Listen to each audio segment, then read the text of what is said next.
I'm John from Ascent Physical Therapy. I want to talk a little bit about back pain. Back pain is incredibly common and we see it all the time.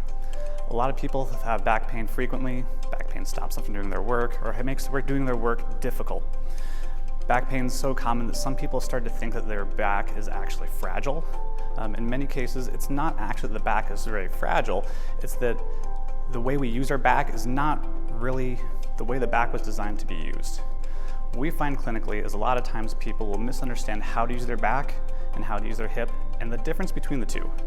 In fact, I would guarantee that everyone's been told at some point in their life, lift with your legs, not with your back.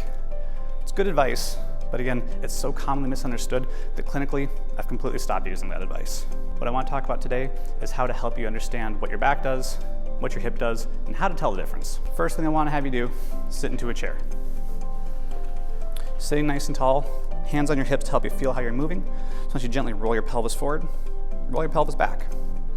You do this a couple times, feel what your back is doing. It should move from a flex position as you roll your tailbone back. It should move into an arch position as you roll your tailbone forward. This is moving your hip. It's actually not actually moving your back. If we control how your hip moves, especially unseated, we control how your back moves. If you spend a lot of time sitting, either part of your work, driving to work, or for your recreation, controlling the way your hip moves and the position of your pelvis during sitting, you can control where your back is and how much work it has to do just at what is rest for the rest of the body. A simple tool that I use is a rolled up towel. A lot of people, when they're trying to control back pain, will actually put pressure on their back and call it lumbar supports.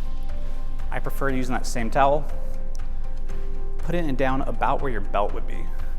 If you scoot all the way back from the chair and that towel roll blocks the back of your pelvis, it's going to tip your pelvis a little bit forward, just like when you were rolling forward and backward at the edge of the chair, except that's now going to let the spine move straight out of the top of your pelvis and allow your back to not have to work so hard to maintain the position of upright. So when you're doing work, either at a desk or driving, there's not as much load on your back. If you have to do a lot of sitting for your work, adding some support for your pelvis opposed to just your back will help you be more comfortable with the tasks you're doing. Taking the same pattern that we used when we were seated, we can bring that into standing and even squatting. And this will help us understand how the motion of our back and our hips and our legs all work together to produce lifting.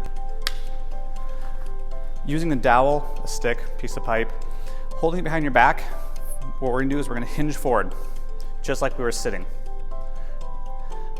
If our back moves while we hinge forward, the stick will lose contact with our back.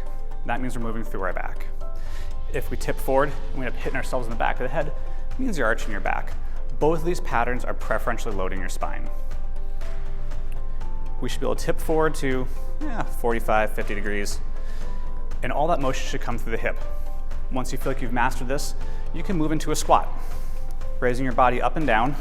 Using a chair as a good target, you should be able to make that whole pattern happen, again, without losing contact with the stick on your back. There's many ways to get there. The hips and the knees can work together. The hips can work alone, and actually it can be all knees.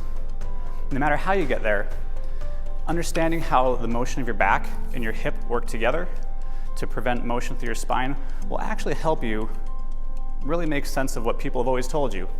Lifting with your knees and your legs instead of your back will reduce the load on them. If you're still having trouble with back pain, especially with squatting, lifting, sitting for a long time, driving, or any of your other daily activities, give us a call or visit us online at ascentptnw.com so we can build a specific program to your issues to help your back pain go away, stay away, and help you understand that your back is not broken, it's not weak, it's just mostly misunderstood.